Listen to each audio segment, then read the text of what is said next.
Өмір ғажап каналына қош келдіңіздер. Лайк басып тіркелуді ұмытпаңыздар. Әрекет жасау мен тырысудың айырмашылығы. Тырысу біздің қоғамда позитивті сөз.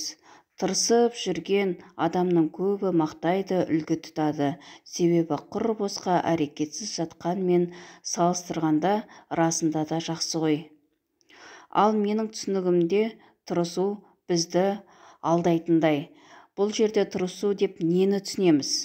Кез келген істі жүзеге асыру барысында ырымын жасау деп білемін. Істемедім деген атаудан арылу үшін өтірік бір әрекеттің сипатын істеп қою.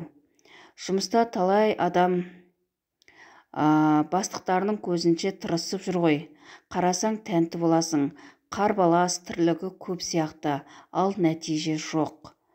Қорыта айтқанда, бұл кітапта тырысу нәтижесіз, бірақ белсенді орындалатын әрекет, яғни көз бояушылықтың бір түрі деуге болады. Ал әрекет жасау дегеніміз не?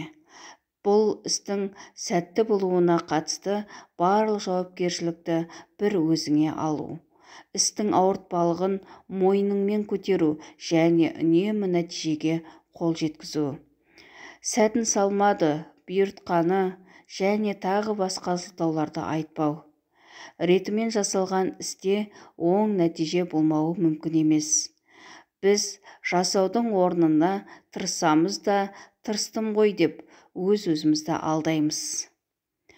Тырысу істемеуден жаман. Істемейтін адамның өзін ақтайтын амалы жоқ. Ал тырысушыда амал сылтауы бітпейді. Тек жасаушыда ғана нәтиже бар. Қарап тұрсаң қарапайым сөздер сияқты, алайда осының мәнін ұғып жасап жүрген адамдар үлесі әлем бойынша тек қана 1% аспайды. Өз атын танымал еткен, жеңіске жеткен адамдар көп емес.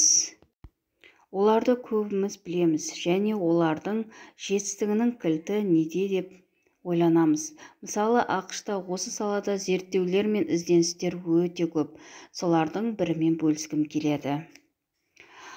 Майкл Фелпс атағы жер жарған әйгілі атлет. Әлемнің 26 дүркін, Олимпиаданың 23 дүркін чемпионы, нағыз жеңімпаз, медаль саны бойынша абсолютті рекордсмен.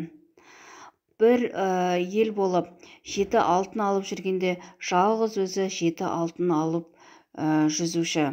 Қарапайым халықтан бастап арнайы мамандарға дейін оның құпиясын зерттеген.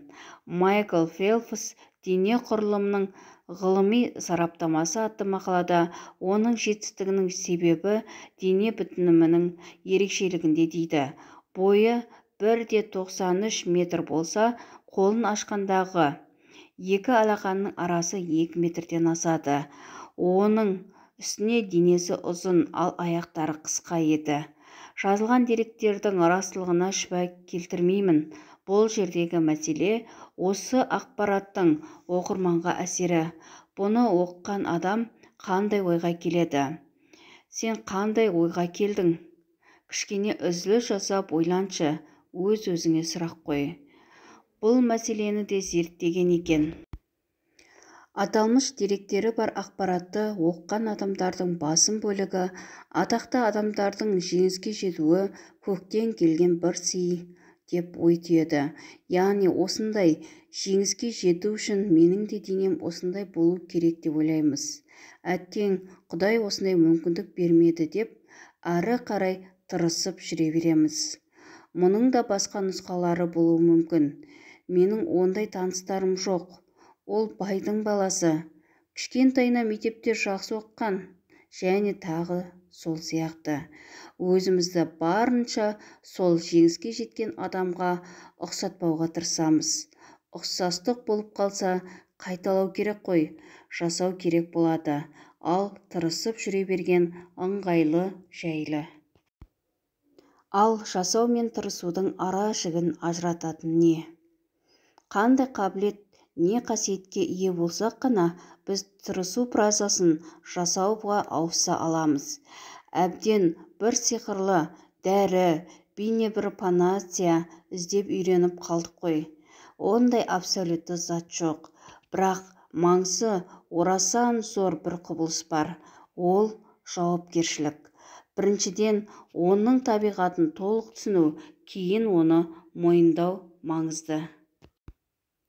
Өкінішке орай, жауапкершілік бақылау бар кезде ғана пайда болатын құбылыс болып кетті. Уақыт өткен сайын жауапкершілік әдеттегі қабілеттен сирек кездесетін санатқа ауысып барады. Әр басшының топ сұрауында жүреді. Бұл ұғымды Стивен Ковидің сөздерімен, ойларымен ашып көрейін. Оның пайымдауынша адамдар екіге бөлінеді: реактивті және проактивті. Реактивті адамдар әдетте көп болады. Оларды басқару оңай. Ең бастысы, олардың шешіміне және өзіне бір фактор әсер етеді. Мысалы, реактивті адам бір тренингке барамын деген күні қатты дауыл болып кетсе, оның шешіміне бірнеше фактор әсер етеді. Ауа райы жылы болса баратын едім. Ақша төлегендігі не сомасы тегін болса бірден үйде қалады. Ал төлеген ақшасы қалтасына ауыр болса барудың амалын жасайды.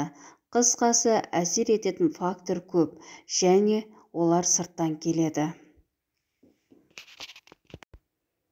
Проактивті адамның шешім қабылдауы керісінше ішкі күштерге сүйенеді. Ол адам құндылықпен жүреді. Қандай дауыл болса да, ол білім алу құндылығының себебімен барады. Байқасаңдар, реактивті адам жауапкершілікті өзге күштерге сілтей салады. Менен басқаның бәрі кінәлі позициясынан таймайды. Ал проактивті адам олай болмаса да жауапкершілікті бір өзінің мойнына алады. Сол себепті де ол жасайды, тырыспайды. Проактивті ұстазға бір мысал келтірейін.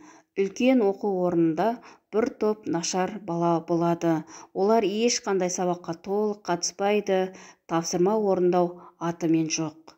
Барлық өзге оқытушылар реактивті олардан үміт үзген. Бұлардың тәрбиесі жаман, оқыту мүмкін емес, тыңдамайды дейді.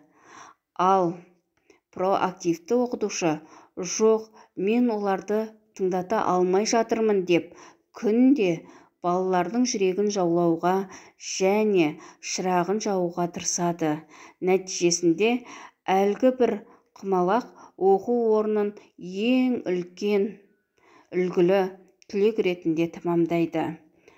Тырысушы жауапкершілікті өзгелермен бөлісіп жүрсе, яғни нәтижесі болмаса, өзгені айыптайды. Ал жасаушы жауапкершілікті ешкіммен бөліспейді. Жаман нәтиже көрсетсе де, тек өзінің аз жұмыс істегенінен, ізденгендігінен, оқығандығынан, сұрағандығынан көреді. Ал марапат не мақтауды бөліскенде жағдай керісінше. Тырысушы бар мақтауды, атақ-абыройды өзіне қарай тартады.